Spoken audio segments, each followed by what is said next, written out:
આકાશવાણીના ભુજ કેન્દ્ર પરથી પ્રસ્તુત થાય છે. અવનવી અને ચટપટી વાનગીઓનો રસથાળ સુરભીની સોડમ.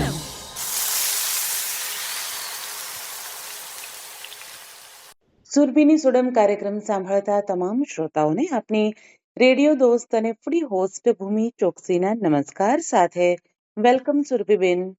કેમ છો બધા? મજામાં? એકદમ ફાઇન સુરભીબેન, આપ કેમ છો? એકદમ મજામાં. સુરભીબેન, હવે તો સરસ મજાને એમ કહેવાય કે શિયાળો શરૂ થઈ ગયો છે, એટલે આપણા ભોજનમાં પણ ઘણા બધા ફેરફારો આવી ગયા હશે. આપણે સરસ મજાના તાજા શાકભાજીઓમાં પણ ઘણા બધા હવે આપણી પાસે ઓપ્શન મળી ગયા છે, અને સાથે સાથે આપણે ચીક્કી ખાવાનું શરૂ કરી દીધું છે. વસાણા પણ હવે ઘરે બનવાના હશે. તો આજના આપણા કાર્યક્રમમાં શ્રોતાઓને શું શિયાળુ હોય ને એટલે એવું કહેવાય કે ખાવા પીવાની સીઝન છે. જી બહુ જ બધા વેજીટેબલ્સ આપણે ઉપયોગમાં લેતા હોઈએ છીએ, સાથે જ્યુસીસ એટલે કે આમળાનો ઉપયોગ કરીને જ્યુસ બનાવતા હોઈએ છીએ અલગ અલગ ટાઈપના. સાથે ઘીનો, ગોળનો એનો પણ વધારે ઉપયોગ કરી અને આપણે આવી રીતે વસાણા બનાવતા હોઈએ છીએ. જી ખાસ કરીને આપણે ત્યાં કચ્છમાં જો વાત કરીએ તો અડદિયા પાક છે, ગુંદર પાક છે, આવા બધા વસાણા વધારે પ્રમાણમાં ખવાતા હોય છે. સાથે પેંદ એટલે કે લાપસ બહુ ખવાતી હોય છે. હા સૂંઠ પાક પણ ખવાતો હોય છે, પણ કચરિયું થોડા ઓછા પ્રમાણમાં ખવાતું હોય છે. તો આજે ને કચરિયું મોટા ભાગે કેવું છે કે બહારથી જ લાવતા હોય છે. કચરિયું મોટા ભાગે ઘરે નથી બનતું હોતું. જી તો આજ કચરિયું ઘરે કેવી રીતે બનાવવું ને એ આપણે શીખવશું. અરે વાહ! કચોરી આમ તો તલમાંથી બનતું હોય છે અને ખાવામાં પણ બહુ મજા આવે એવું એ છે. સાચી વાત છે. કચરિયું જે છે એ કાળા તલમાંથી પણ બને છે, સફેદ તલમાંથી બને છે, અને બંનેને મિક્સ કરીને પણ બનાવવામાં આવતું હોય છે. અને તલ જે છે એ કેલ્શિયમથી ભરપૂર છે. સાથે સાથે ગરમાવો આપે એવું ઇન્ગ્રેડિયન્ટ છે. જી એટલે તલનો ઉપયોગ શિયાળામાં આપણે ચીક્કી બનાવવામાં તો કરતા જ હોઈએ છીએ. સાથે સાથે મુખવાસમાં પણ કરતા હોઈએ છીએ, અને આવી રીતે કચરિયું બનાવવામાં પણ એનો ઉપયોગ સારા એવા પ્રમાણમાં થતો હોય છે. જી બિલકુલ. તો આજે કચરિયું બનાવીશું, એમાં કાળા તલ વધારે પ્રમાણમાં કાળા તલનો ઉપયોગ કરીશું, અને સાથે થોડા પ્રમાણમાં સફેદ તલ પણ લઈશું. અને આ જો કચરિયું તમે 1 ચમચી રોજનું લેશો તો જે શારીરિક દુખાવા છે અને અશક્તિ લાગે છે એ બધા જ પ્રોબ્લેમનું સોલ્યુશન આવી જશે. અને શિયાળામાં તમે આવી રીતે 2 મહિના માટે, એટલે ડિસેમ્બર મહિનાની શરૂઆત થાય ત્યારથી ડિસેમ્બર, જાન્યુઆરી, જે એકદમ બંને 2 મહિના એવા છે કે એકદમ ઠંડીના મહિના છે. બરાબર છે. 2 મહિનામાં તમે કોઈ પણ વસાણું છે એ રોજ 1 ચમચી લેશો, જેમાં કચરિયું પણ આવી જાય, કે જે તમે અઠવાડિયું કચરિયું લીધું, પછી અઠવાડિયું બીજું એક વસાણું લીધું, એવી રીતે તમે લેશો તો તમારા શરીરને રિજ્યુવિનેટ થશે તમારું શરીર. એટલે નવા સેલ્સ પણ ઉત્પન્ન થશે, એની સાથે સાથે તમારામાં એક એનર્જી લેવલ પણ વધી જશે. કારણ કે અમુક વખત કેવું છે કે આ કાળા તલ છે, સફેદ તલ છે, સાથે ખજૂર છે, સૂંઠ, ગંઠોડા, ગોળ, ઘી, આ બધી વસ્તુ આપણે રૂટીનમાં બહુ વધારે પ્રમાણમાં ઉપયોગ નથી કરતા હોતા. ત્યારે શિયાળામાં આપણે તેનો ઉપયોગ કરીએ તો જ્યાં જે પણ લેકિંગ છે આપણા શરીરમાં, આપણી બોડીમાં, એ બધી વસ્તુની પૂર્તિ થાય છે, અને એના કારણે શરીરમાં શક્તિ વધતી હોય છે અને ઇમ્યુનિટી વધે છે. બિલકુલ સાચી વાત છે, અને એટલા માટે જ આપણા દાદીમાં કે નાનીમાં હંમેશા એવું કહેતા કે ભાઈ ખાવા પીવાની જો સિઝન હોય તો એ શિયાળો છે. ઘણા લોકો આજકાલની જનરેશન ખાસ કરીને આ બધા જે વસાણા છે કે જે પાક છે એનાથી દૂર ભાગતા હોય છે કે ભાઈ અમારે નથી ખાવા. પણ ખરી વાત એ છે કે અત્યારે જેટલું પણ ખાધેલું પીધેલું હશે તો આગળ જતા આપણા શરીરને એ ઇમ્યુનિટી બૂસ્ટ કરે છે. ચોક્કસથી. અને આ કાળા તલ અને સફેદ તલ એ બંનેમાં પોતાનામાં પણ તેલનું પ્રમાણ રહેલું છે, જે બંને વસ્તુ. તો એના કારણે શરીરમાં પણ, જોઈન્ટ્સમાં પણ જે દુખાવા થતા હોય, અને તમે જો આ કચરિયું ખાઓ તો ત્યાં પણ એક લુબ્રિકેશનનું કામ કરે છે, અને ત્યાં પણ હેલ્પફુલ થાય છે. જી બિલકુલ. એટલે આજકાલના જનરેશનમાં એવું છે કે ઘી નથી ખાવું, અમે બહુ ડાયટ કરીએ છીએ, કે અમે હેલ્ધી ખાઈએ છીએ માટે ઘીથી દૂર ભાગતા હોય છે આજકાલની જનરેશન. પણ એવું નથી, આપણા શરીરને પૂરતા પ્રમાણમાં બધા જ ઇન્ગ્રેડિયન્ટ્સની જરૂર હોય છે. સાચી વાત છે. જી. તો ચાલો હવે આજે આપણા શ્રોતાઓને આવું સરસ મજાનું હેલ્ધી, પૌષ્ટિક એવું કચરિયું શીખવી દઈએ. ચોક્કસ. જો સૌથી પહેલા તો એના માટેની આપણે સામગ્રી જોઈ લઈએ. જી આપણે 1/2 કપ કાળા તલ લઈશું, અથવા તમે એક નાની વાટકીનું માપ પણ લઈ શકો છો કે એક નાની વાટકી કાળા તલ લેવાના છે. એની સાથે 2 ટેબલ સ્પૂન સફેદ તલ લઈશું. 8 થી 10 નંગ ખજૂર લેવાની છે.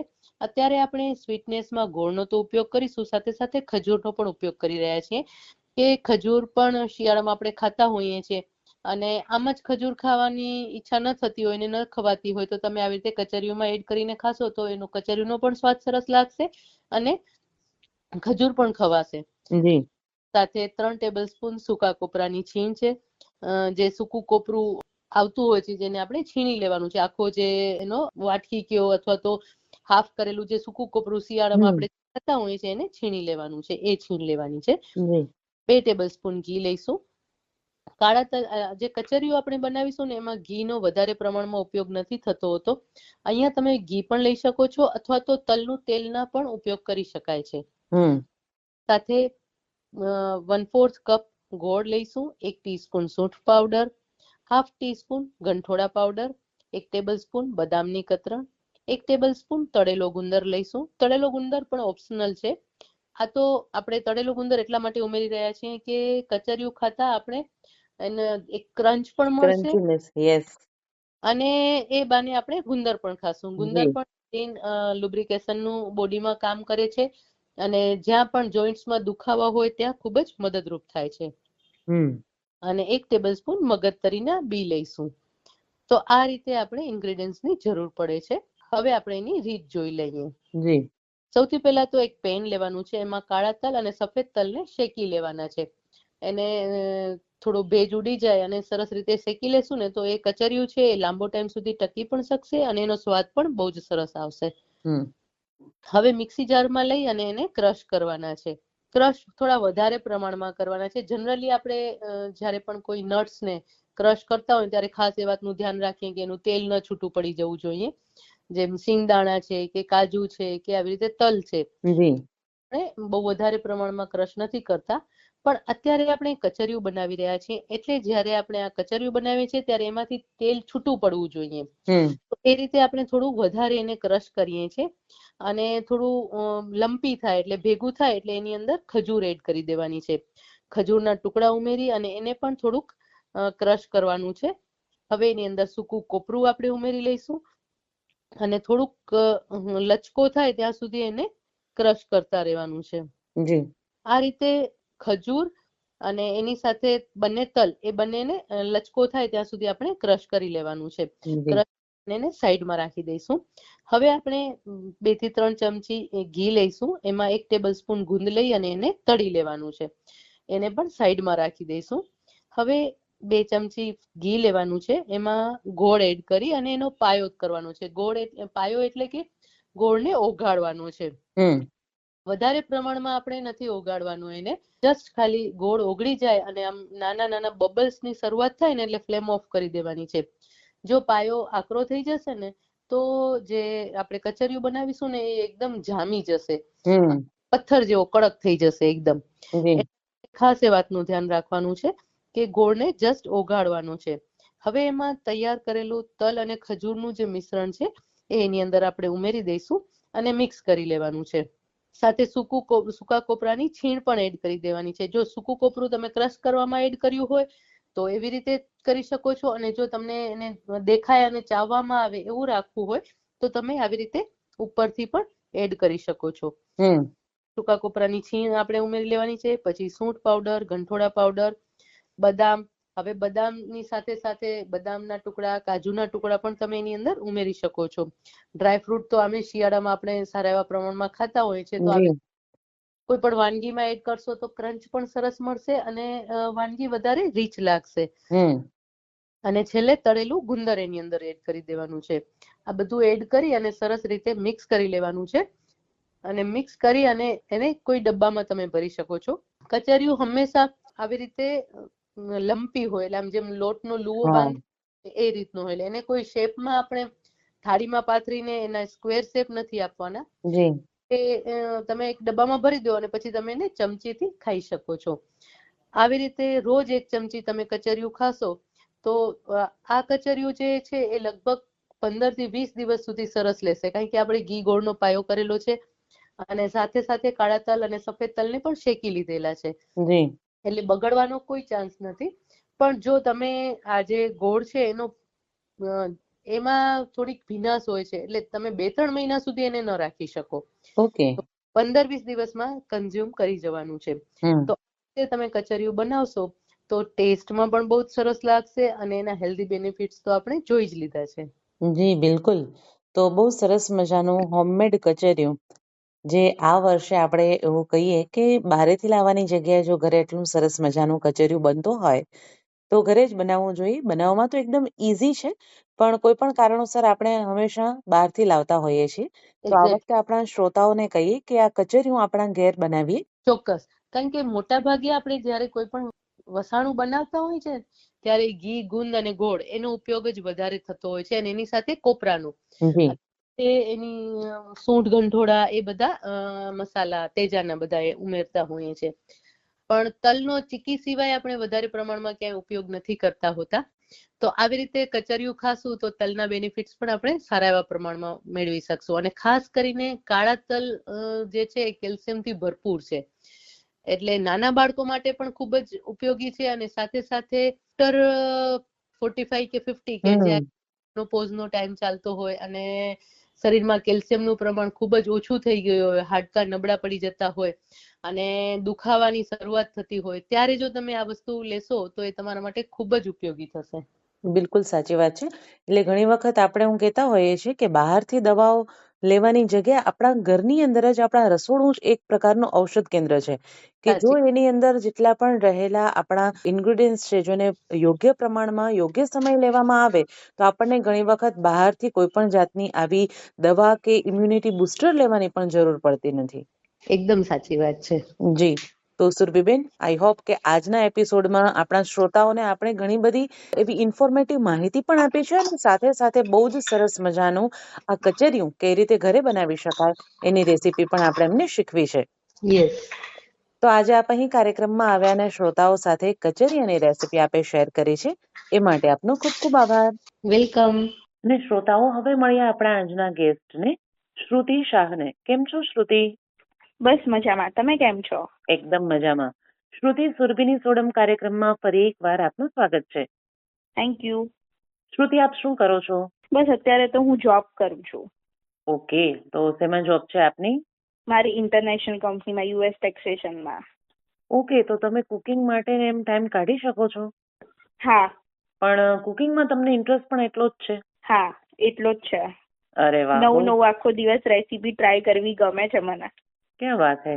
આજકાલ એવું થતું હોય કે જે વર્કિંગ વુમન હોય છે એમને કુકિંગમાં ઇન્ટરેસ્ટ પણ હોય છે, પણ ઘણી વખત પોતાના વર્ક બર્ડનને લીધે જે નવું ટ્રાય કરવાનું હોય તો ક્યારેક આળસ આવી જાય, ટાળતા હોઈએ કે ભાઈ આ વખતે નહીં પણ ક્યારેક બીજી વખત જ્યારે રિલેક્સ થશું ત્યારે બનાવશું. તો એવું ક્યારેક થતું હશે આપની સાથે પણ? હા, શ્યોર થાય છે. જી, સાચી વાત છે. But still as a woman આપણી પાસે ઘણા જ બધા ટાસ્ક હોય છે અને એમાં સૌથી જો ફર્સ્ટ કહેવાય તો એ છે કુકિંગ, કે દરેક સ્ત્રીઓ પાસે આ જે રાંધણ કળા છે એ હોવી જ જોઈએ અને જેના લીધે આપણે પરિવારના જેટલા પણ સભ્યો છે એનું દિલ છે જીતી લઈએ છીએ. હા, ચોક્કસ. જી, તો રસોડાની રાણી તો આપણે બધા છીએ જ. અને આજે શ્રુતિ શું શીખવશે આજના કાર્યક્રમમાં? તો આજે હું કારેલાની છાલના ભજીયા શીખવીશ અને બીજી રેસીપી છે એ ટીંડે પુલાવ છે. કારેલાની છાલના ભજીયા? હા. આમાં કેવું હોય કે તમે જયારે કારેલા લાવો છો ત્યારે એની છાલને બધા ફેંકી લેતા હોય છે જનરલી, કે એનો કોઈ યુઝ નથી કરતા. જી. તો તમે જેમ મેથીના ભજીયા બનાવો એમ આપણે કારેલાની છાલનો ઉપયોગ કરીને કારેલાની છાલના ભજીયા બનાવતા શીખવીશું. અરે વાહ. ચાલો આજે શ્રોતાઓને આપણે એક નવા ભજીયા શીખવી દઈએ, કારેલાની છાલના ભજીયા. અને સાથે તમે કહ્યું કે ટીંડે પુલાવ, એ શું છે? હા, ટીંડે પુલાવની અંદર આપણે અંદર ટીંડોળાનો ઉપયોગ કરવાના છે. જનરલી બધાની અંદર તમે વેજીટેબલ્સનો ઉપયોગ કરો પણ તમે ટીંડોળાનો ઉપયોગ નથી કરતા. જી. એટલે ટીંડોળાને પણ એવું થાય કે મારો પણ કોકમાં ઉપયોગ થવો જોઈએ, એટલે આપણે એનો ઉપયોગ કરીને ટીંડે પુલાવ બનાવીશું. ઓકે, તો ચાલો, બંને યુનિક રેસિપીઝ છે. તો સૌથી પહેલા શરૂઆત શેનાથી કરીશું? આપણે સૌથી પહેલા બનાવીશું કારેલાની છાલના ભજીયા. ઓકે, તો આ ભજીયા બનાવવા માટેના ઇન્ગ્રેડિયન્ટ્સ કયા કયા જોઈશે? તો એના માટે સૌથી પહેલા 1 બાઉલ બેસન, 1 મુઠ્ઠી ઢોકળાનો લોટ, 1 મુઠ્ઠી ઘઉંનો જાડો લોટ, 500 ગ્રામ કારેલાની સમારેલી છાલ, લીલા મરચાં, કોથમીર, મીઠું, મરચું, હળદર, લીંબુનો રસ, ખાંડ, હિંગ, મરી પાવડર અને બેકિંગ સોડા. ઓકે, તો આટલી જ સામગ્રીનો ઉપયોગ કરીને આપણે હવે બનાવવાના છીએ કારેલાની છાલમાંથી ભજીયા. હા જી, તો હવે એની રીત પણ જણાવી દઈએ. હા ચોક્કસથી. તો સૌથી પહેલા આપણે એનું જે ખીરું બનાવવાનું છે એ બનાવીશું.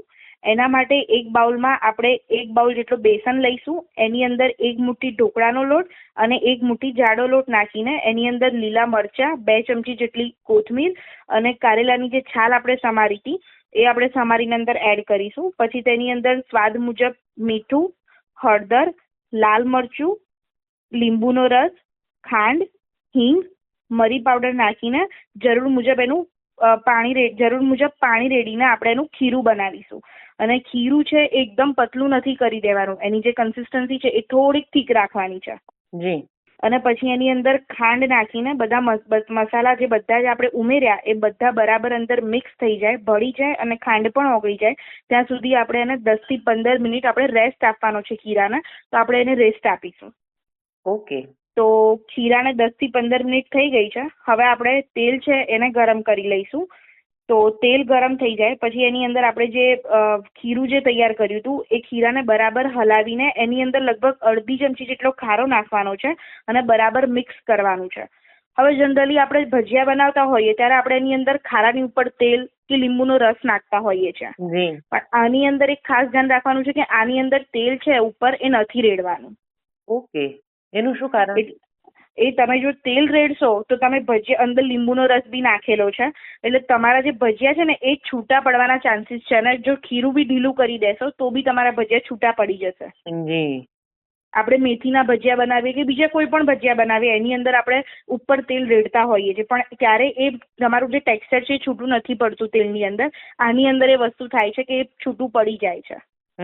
સાચી વાત છે. અને જયારે આપણે તળીએ છીએ તો પ્રોપરલી જે ભજીયા બનવા જોઈએ એ ભજીયા આપણે ઉતારી નથી શકતા. હા, એનો જે આકાર આપવો જોઈએ શેપ. અને કારેલાની છાલ છે એટલે એ પાણી છોડે. સાચી વાત છે. એટલે એ પણ આમાં ધ્યાન ખૂબ રાખવાનું છે કે કારેલાની છાલ પાણી છોડે એટલે જો તમે પછી બધું નાખો તો ખીરું એકદમ ઢીલું થવા લાગે.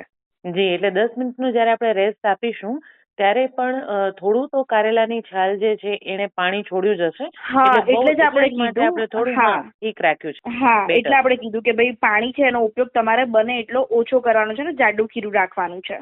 જી બિલકુલ. તો પછી એ રેસ્ટ અપાઈ જાય પછી તેલ ગરમ થઈ જાય પછી આપણે એની અંદર બરાબર મીડિયમ સાઈઝના આપણે ભજીયા ઉતારી લઈશું એકદમ ગોળ ઉતરે એવા. અને એને ક્રિસ્પી થાય ત્યાં સુધી આપણે એને ધીમી આંચ ઉપર તળવાના છે. તો જો ભજીયા તળાઈ ગયા છે હવે આપણે એની પ્લેટમાં સર્વ કરવાના છે. તો મેં એને અહીંયા બેસનની કઢી, ડુંગળી, લીલા મરચાં સાથે સર્વ કર્યા છે. હવે બેસનની કઢી જનરલી બધા બેસનનો ઉપયોગ કરીને બનાવતા હોય છે પણ આપણે જો બહાર જોવા જઈએ તો પાણીનો ઉપયોગ થતો હોય છે એની અંદર મેઇનલી જોવા જઈએ તો. તો મેં અડધી વાડકી જેટલું પાણી લીધું હતું એમાં 1 ચમચી બેસન નાખ્યું હતું. એમાં લીંબુના ફૂલ, મીઠું, હળદર, રઈ, લીલા મરચાં અને લીમડો એટલું નાખીને એનો વઘાર કર્યો છે અને ચટણી તૈયાર કરેલી છે. તો મેં એની સાથે ભજીયાને સર્વ કર્યા છે. અરે વાહ. તો આપણા મસ્ત મજાના ગરમા ગરમ અને શિયાળાની સિઝન છે તો કારેલા મળતા તો હોય છે તો તમે એને જરૂરથી ટ્રાય કરો. અને ડાયાબિટીસ પેશન્ટ માટે તો ખૂબ જ આ બહુ જ સારા છે અને ફાયદાકારક છે. જી. કારેલાનું શાક આપણે બનાવતા હોઈએ, કારેલાના ભરેલું શાક પણ બનાવતા હોઈએ પણ કારેલાની છાલમાંથી ભજીયા બહુ ઓછા લોકો બનાવતા હશે. પણ શું આનો ટેસ્ટમાં પછી કડવાશ આવશે કે નહીં? ના, નહીં આવે. તમે એકવાર ખાલી જરૂરથી ટ્રાય કરજો. તમે મેથીની પણ કડવાશ હોય એમ કારેલામાં પણ કડવાશ તો હોય જ છે પણ તમે જયારે એને બનાવીને ટેસ્ટ કરશો ત્યારે તમને એવું લાગશે જ નહીં કે આ કારેલાની છાલના ભજીયા છે. અરે વાહ. આમ જોવા જાવ ને તો કારેલા બહુ જ ગુણકારી છે પણ આપણે બધા એના સ્વાદથી દૂર ભાગીએ છીએ પણ આપણે એના ગુણને ક્યારે જોતા નથી. હા, ચોક્કસથી. જી. તો બહુ સરસ મજાના કારેલાની છાલમાંથી જે આપણે આમ જોવા જઈએ તો કારેલાની છાલ ફેંકી દેતા હોઈએ છીએ પણ એનો યુઝ કરી અને આજે આપણે સરસ મજાના ટેસ્ટી અને હેલ્ધી એવા ભજીયા બનાવ્યા છે. અને હવે બીજી રેસીપી આપણે કઈ શીખીશું? હવે આપણે ટીંડે પુલાવ બનાવીશું. જી. તો ટીંડે પુલાવ બનાવવા માટેના ઇન્ગ્રેડિયન્ટ્સ જણાવી દઈએ. હા, તો એના માટે સૌથી પહેલા જે તમારે રાઈસ છે 1 બાઉલ રાઈસ લેવાના છે અને લગભગ એને 10 થી 15 મિનિટ પલાળવાના છે. હવે તમે પુલાવની અંદર જે પુલાવના ચોખા આવે છે ને એ યુઝ કરવાના છે, એ વાપરવાના છે. અને એને 10-15 મિનિટ પલાળી રાખીને પછી આપણે સૌથી પહેલી જે પ્રોસેસ કરવાની છે ચોખા બાફવાની કરવાની છે. કે ભાઈ જે છે આપણે ગેસ ઓન કરીને અંદર લગભગ ચોખાને અંદર લગભગ 2 થી 3 વાડકી પાણી લઈને આપણે જે ચોખા પલાળ્યા હતા એ ચોખા નાખી દેવાના છે અને એને મીઠું અને હળદર નાખીને બાફવાના છે. જી લગભગ 10 થી 15 મિનિટ તમે એને બાફો. દાણો છે એ પોચો પડી જાય. એકદમ દાણાને તમારે 100% કુક નથી કરવાનો, 80 to 85% જ એને બોઇલ કરવાનો છે. ઓકે. હા, નહીં તો વધારે ઓવરકુક કરશો તો એ એકદમ લચકા પડતા થઈ જશે. જે છૂટું મળવું જોઈએ એવો એ પુલાવ નહીં બને. જી. હવે એના માટે જે ઇન્ગ્રીડિયન્ટ જોઈએ એ આપણે જોઈ લઈએ. એના માટે તમાલપત્ર, તેલ, બટર, જીરું, હિંગ, પલાળેલા ચોખા, 100 ગ્રામ ટીંડોળા સમારેલા, 100 ગ્રામ વટાણા, 1 નાનું કેપ્સિકમ, 9 થી 10 કળી લસણ, 1 નંગ લીલું મરચું, મીઠું, મરચું, હળદર, ધાણા જીરું, પાવભાજી મસાલો, લીલા ધાણા અને ચીઝ. ઓકે. તો હવે આટલા ઇન્ગ્રેડિયન્ટ્સની મદદથી આપણે બનાવવા જઈ રહ્યા છીએ ટીંડે પુલાવ, અને એ હા. બનાવવા માટેની રેસીપી આપણે જણાવી દઈશું. હા, તો સૌથી પહેલા એક કઢાઈ મૂકવાની છે. એની અંદર આપણે તેલ અને બટરને ગરમ કરવા મૂકીશું. તેલ અને બટર છે એ ગરમ થઈ જાય પછી તેની અંદર જીરું, તમાલપત્ર, હિંગ અને ટીંડોળા, વટાણા, કેપ્સિકમ, લસણ, લીલા મરચાં નાખીને રાઈસ નાખી દેવાનો છે. અને પછી એને લગભગ આપણે જે બોઇલ કર્યો તો એ રાઈસ નાખવાનો છે. અને રાઈસ નાખીને લગભગ 10 થી 15 મિનિટ સુધી પાણી રેડ્યા વગર એને કૂક કરવાનું છે. જી. પછી 10-15 મિનિટ પછી ઢાંકીને એને કૂક થવા દો. પછી 10-15 મિનિટ પછી એને ખોલીને ચેક કરવાનું છે. રાઈસનો દાણો તો ઓલરેડી આપણે કૂક કરેલો જ હતો, પણ આપણે જે ચેક કરવાનું છે એ વેજીટેબલ ચડ્યા છે કે નહીં. અને ટીંડોળા અહીંયા ખાસ ધ્યાન રાખવાનું કે તમારે ગોળ સમારવાના છે. આપણે શાક બનાવીએ તો આપણે ઊભા આપણે સમારતા હોઈએ, ચીરિયા નથી બનાવવાના. હા, એટલે એ ચીરિયા નથી કરવાના, ગોળ ગોળ સમારવાના છે ને પતલા પતલા સમારવાના છે. ઓકે. અને એ ચડી જાય પછી આપણે એની અંદર લગભગ અડધો ગ્લાસ જેટલું જ પાણી ઉમેરવાનું છે અને ફરીથી એને કૂક કરવાના છે. એ કૂક થઈ જાય એટલે આપણે આની અંદર ઉપરથી ધાણા નાખવાના છે, એ નાખવાના છે. અને બીજું આની અંદર એક ઇન્ગ્રીડિયન્ટ એવું છે કે આપણે પુલાવ બનાવીએ તો બધા પુલાવ કે બિરયાનીનો મસાલો વાપરતા હોઈએ છે, પણ અહીંયા ખાસ ધ્યાન રાખવાનું છે કે અહીંયા આપણે પાવભાજીનો મસાલો વાપરવાનો છે. ઓકે. એટલે એનાથી જે ટેસ્ટ આવવો જોઈએ એ બહુ જ સરસ આવે છે. પાવભાજીના ટેસ્ટનું જે કોમ્બિનેશન તમે પુલાવ સાથે ખાશો ને તો બહુ જ સરસ લાગશે. જી. અને પછી એની અંદર તમારે ઉપર ધાણા અને ચીઝથી તમારે ગાર્નિશ કરવાનું છે ઉપર બટર નાખીને. અરે વાહ. તો ટીંડે પુલાવ પણ આપણો રેડી છે. બહુ જ સરસ. બહુ એકદમ યુનિક રેસીપી છે ટીંડે પુલાવ. હા. અને શ્રુતિ, આપણે આ જે પુલાવ બનાવ્યો છે ને તમે શેની સાથે સર્વ કરશો? આ ટીંડે પુલાવને હું વેજીટેબલ રાયતાની સાથે સર્વ કરીશ. અરે વાહ. તો આ રાયતું બનાવવા માટેના ઇન્ગ્રેડિયન્ટ્સ કયા કયા જોઈએ છે? હા, તો રાયતું બનાવવા માટેનું એક મેઇન ઇન્ગ્રેડિયન્ટ છે દહીં. દહીં જોઈશે. પછી 1 નંગ ઝીણી સમારેલી કાકડી, 1 નંગ ઝીણું સમારેલું ટામેટું, 1 નંગ ઝીણી સમારેલી ડુંગળી. તમે ઈચ્છો તો ફુદીનો ઝીણો સમારેલો પણ લઈ શકો. તો એક તપેલી અથવા એક બાઉલમાં આપણે જે દહીં છે એ લેવાનું છે અને બરાબર ફેંટી લેવાનું છે. અને દહીંની અંદર ખાસ ધ્યાન રાખવાનું કે પાણી નથી રેડવાનું, કારણ કે પછી એકદમ એ પતલું થઈ જાય. જી. પછી એની અંદર આપણે કાકડી છે, ટામેટા છે, ડુંગળી છે. તમે કેપ્સિકમ, તમને કોકને કાચો ટેસ્ટ કેપ્સિકમનો ભાવતો હોય તો લઈ શકે. જી. નહીં તો પણ મને જનરલી નથી ભાવતો એટલે હું એડ નથી કરતી. પણ ફુદીનો હોય ફ્રેશ સમારેલો કે ફુદીનાનો પાવડર હોય તો તમે એ પણ એડ કરી શકો. પછી ઉપરથી મીઠું, લાલ મરચું અને સંચળ પાવડર એ નાખીને બરાબર મિક્સ કરવાનું છે. અને ઉપર ધાણા નાખીને એને ગાર્નિશ કરીને તમે આ પુલાવ સાથે ખાશો તો પણ બહુ સરસ લાગશે. અરે વાહ. તો સરસ મજાનું વેજીટેબલ રાયતું અને એની સાથે છે આ ટીંડે પુલાવ. હા. જી. તો શ્રુતિ, બહુ જ સરસ મજાની બંને રેસીપી આજે આપણે શીખવી છે. કારેલાની છાલમાંથી બનતા ભજીયા અને ટીંડે પુલાવ. હા. જી, આઈ એમ શ્યોર કે આપણા શ્રોતાઓને આ બંને રેસીપી ખૂબ જ પસંદ આવશે. હા, ચોક્કસથી. જી. તો શ્રુતિ, આજે આપ અહીં કાર્યક્રમમાં આવ્યા અને આપણા શ્રોતાઓને એટલી સરસ મજાની ટેસ્ટી એવી રેસીપી આપે શીખવી છે એ માટે આપનો ખૂબ ખૂબ આભાર. Thank you. શ્રોતાઓ, આજના કાર્યક્રમમાં કુકિંગ એક્સપર્ટ સુરભીબેન વસાએ શિયાળુ સ્પેશિયલ રેસિપીમાં આપણને આજે કચરિયું શીખવ્યું છે. અને સાથે સાથે આજના ગેસ્ટ શ્રુતિ શાહે આપણને 2 રેસિપી શીખવી છે. એ છે કારેલાની છાલના ભજીયા અને સાથે ટીંડે પુલાવ. વિથ રાયતું। આ રેસિપીઝ આપને કેવી લાગી? રેસિપીને લગતા આપના પ્રતિભાવો કે આપ પણ આપની રેસિપી કાર્યક્રમ સુરભીની સોડમમાં અમારી સાથે શેર કરવા ઈચ્છતા હો તો અમને વોટ્સએપ કરો 9426421254 પર। તો મળીએ છીએ આવતા સપ્તાહે અવનવી વાનગી અને ચટપટી વાતો સાથે। Till then, eat healthy and stay healthy. Be foodie and be happy.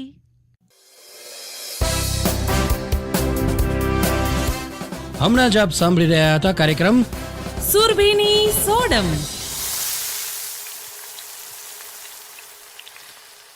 કાર્યક્રમ પ્રસ્તુતિ ભૂમિ ચોકસી। આ કાર્યક્રમનું પ્રસારણ આકાશવાણીના ભુજ કેન્દ્ર પરથી કરવામાં આવ્યું।